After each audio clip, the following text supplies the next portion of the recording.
I just got a visit in the embassy by one of my colleagues, and she had her second child recently. She came in with her 3-month-old baby, and guess what? She's gonna start working again in the embassy, and her husband, her French husband, is gonna stay at home and take care of the children. Your case is very symbolic. I would not be in my position today if my husband hadn't helped.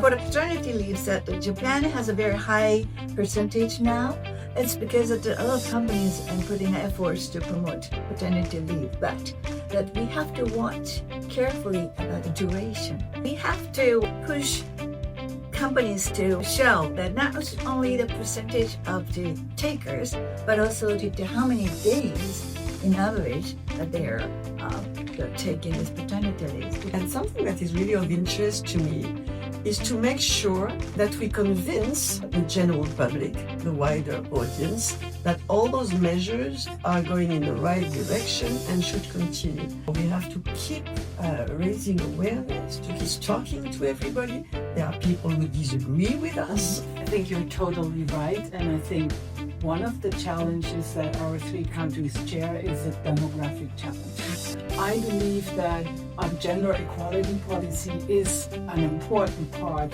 of a demographic strategy, because we have to see to it that parenthood and pursuing a career can effectively be combined. But that takes a lot of effort. We need a legislative setup that allows for families to pursue both a meaningful career as well as a parent. I think that it's very important at the same time that we have to allow people not to have children, right? Or not to get married. That we have to be very careful about the choices.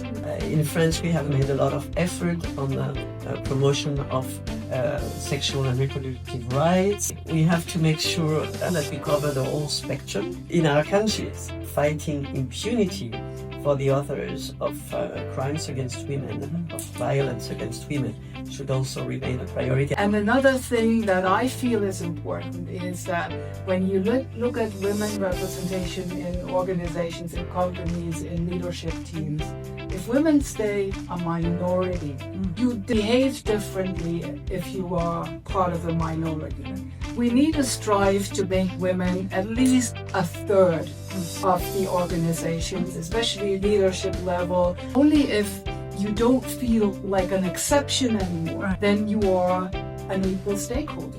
There is a data that more than 40% of the management level become women, then profitability goes up. A few years back, the Prime Minister of Japan would not have invited all the women ambassadors to a meeting just with her and just for us to discuss our position in society. This visible representation is really, really important because it teaches young women and girls what they might be able to expect from their future. And to have that is really important, but we experience in Germany gender equality is a constant task. It's never achieved. You have to keep at it. I think it's very important to move now that this is not a women's issue only, but into more wider issues so that the people can feel that ownership, that this is my issue.